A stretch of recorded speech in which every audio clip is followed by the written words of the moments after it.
Salut les amis!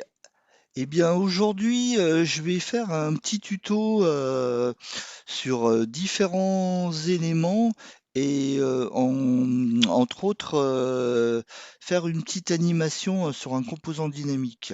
Alors en fait c'est une petite table basse.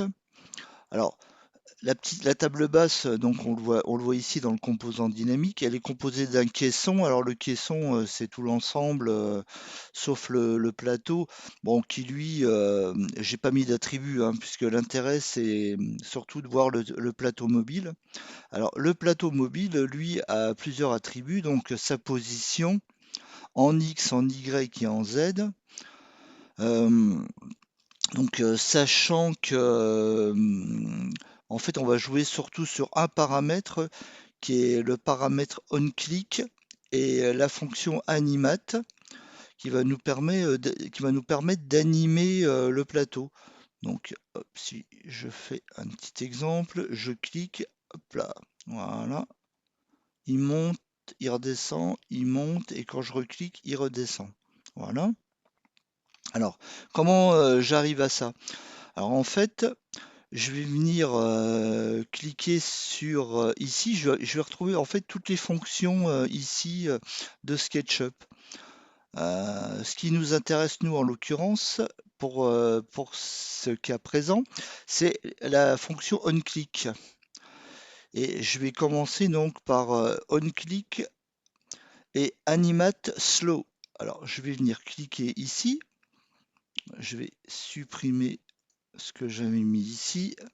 Et si on part de 0, donc j'ai la fonction ici, donc il me suffit de venir cliquer sur insérer.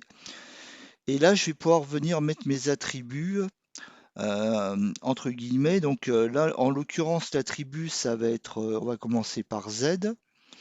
Alors, ce que je vais faire un copier-coller de ce que j'avais déjà fait. Voilà, ça va aller plus vite. Donc, en fait, la fonction animate donc, va avoir entre guillemets l'attribut Z, c'est-à-dire la hauteur, le déplacement. Donc l'attribut Z, en l'occurrence, ça c'est le déplacement en hauteur. Donc on va se déplacer à 66 et on va mettre virgule. Et le deuxième élément, en fait, ça va être le retour à sa valeur de départ, c'est-à-dire à 36.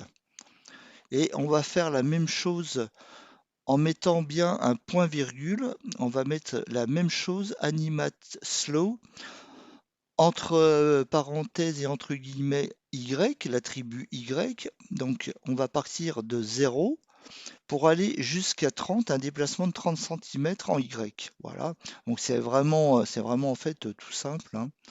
Donc hop, voilà, il se déplace de 30. Donc on voit que maintenant on est à 66 et 30 en Y. Et si je reviens, on voit qu'on est à 0 en X et à 36 en Z. Je veux dire à 0 en Y et à 36 en Z. Voilà.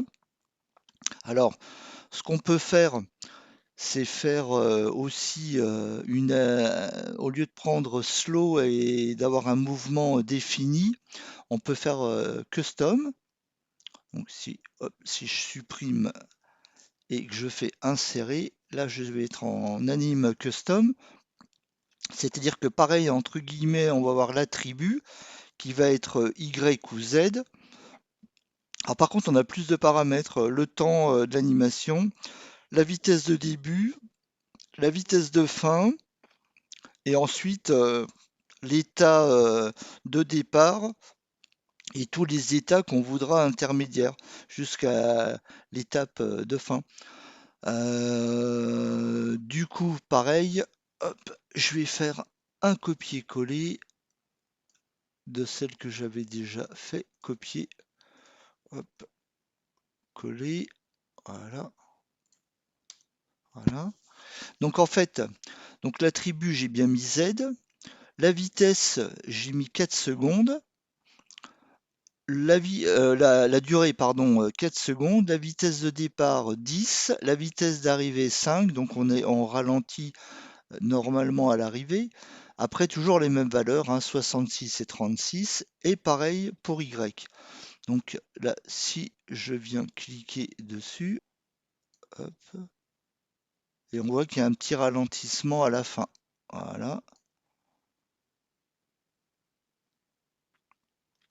Alors là, c'est la même vitesse et le même temps pour Z et Y, mais on pourrait changer, on pourrait éventuellement se dire que on va un peu plus vite en montant et sur l'axe des Z et puis un peu moins rapidement sur l'axe des Y. Voilà ce que ça donnerait. Hop. Donc voilà. Et si je reviens, hop, donc ça va un peu plus vite. C'est si on inverse, si on met 3 ici et 5 ici, hop, donc il monte déjà plus, hop, et après il se déplace en Y. Pareil, hop, tac, et il vient se remettre à la fin. Donc bon voilà, c'est des petites variantes qu'on peut trouver pour avoir une vitesse différente sur les deux axes. Alors bon, ce que je vais vous faire voir aussi en même temps, c'est l'utilisation du plugin Keyframe Animation qui permet de faire de l'animation d'objets en fait dans SketchUp. En fait, on crée une scène et à chaque fois, on va venir définir l'emplacement de l'objet dans la scène. Donc, hop, si je viens sur ma scène 0, on se retrouve à le plateau fermé.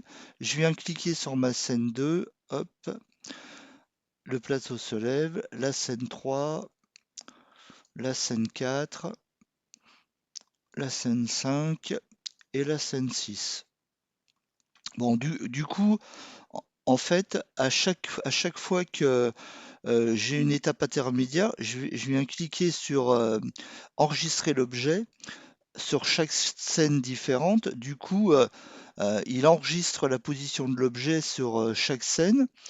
Et donc, une fois qu'on joue les scènes, eh bien, on joue l'animation. Alors, où Keyframe Animation est pas mal, c'est que en fait, on va pouvoir faire des scènes intermédiaires, c'est-à-dire qu'entre les 6 scènes que j'ai créées, si je viens cliquer sur Make Twins, il va me créer un certain nombre, en fonction du nombre d'images par seconde que je vais lui donner, il va me créer des scènes intermédiaires. Donc en fait, pour avoir une animation très fluide, ce qui est assez intéressant, il va les créer automatiquement. Donc d'ailleurs, j'ai un autre SketchUp ouvert. Oh, hop, je vais vous montrer, voilà. Donc en fait, du coup, ici, il m'a créé un très grand nombre d'animations, donc 20 animations par scène, donc je suis à 120 scènes, donc ce qui est assez intéressant. Et en fait, le côté intéressant, c'est que quand je vais lancer Enscape, en fait, dans Enscape, on a une fonction qui s'appelle rendu par l'eau et en fait qui reprend toutes les scènes de SketchUp. Donc c'est hyper intéressant. Donc en fait, je vais venir cliquer sur toutes les scènes ici. Je vais faire rendu image et en fait il va me rendre toutes les images intermédiaires, ce qui est super en fait. Et du coup, bon, je l'ai déjà calculé, donc je vais pas le refaire, hein, mais hop, je vais vous faire voir. Hop, hop, non, je vais vous faire voir, voilà. Voilà en fait tout le rendu de toutes mes images. Et toutes ces images, en fait, je viens les charger dans Premiere Pro. Et du coup, dans Premiere, ben, je viens les assembler. En fait, chaque image, je les assemble en un fichier vidéo. Bon, du coup, j'ai l'allée et l'ouverture de la table. Et en fait, j'ai simplement inversé mon animation pour faire le retour. En fait, je l'ai pas calculé 2 fois les images. J'ai fait juste une inversion dans Première de la vidéo.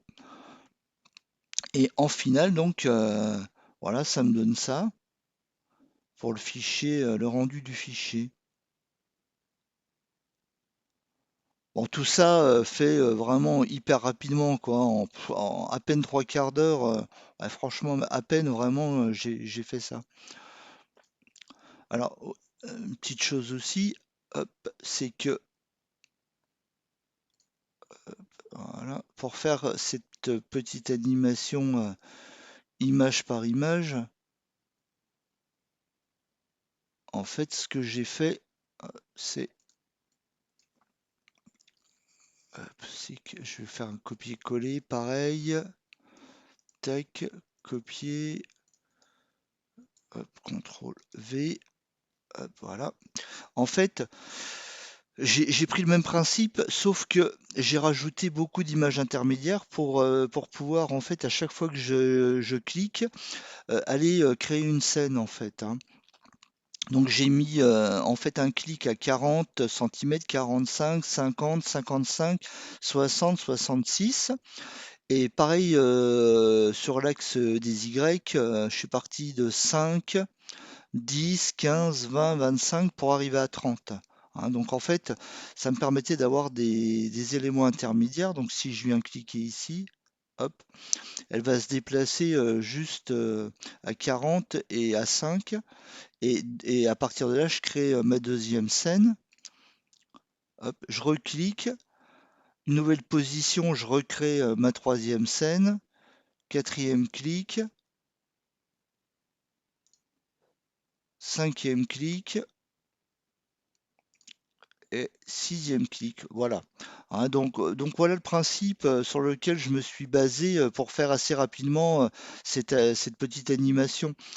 C'est bien pas pratique parce que s'il fallait à chaque fois déplacer l'élément en lui donnant ses dimensions, etc., c'est un peu plus long à réaliser. Donc avec le composant dynamique, c'est super. Bon, là en plus on est sur une petite animation, mais si on était sur quelque chose de plus compliqué, bon, on aurait d'autant besoin du composant dynamique. Donc voilà le principe, les amis. J'espère que ça vous a plu et que ça vous donnera envie d'utiliser tout ça. Bon, c'est vrai que pour le coup, là, j'utilise SketchUp, un composant dynamique, ensuite le plugin Keyframe Animation, ensuite Enscape avec le batch render, le rendu image par image, ensuite Premiere Pro. Et ouais, c'est vrai que ça fait une bonne petite suite de logiciels, mais bon, il faut ça pour arriver à des résultats assez sympas et surtout qui permettent de faire tout ça très très rapidement. Voilà, à bientôt!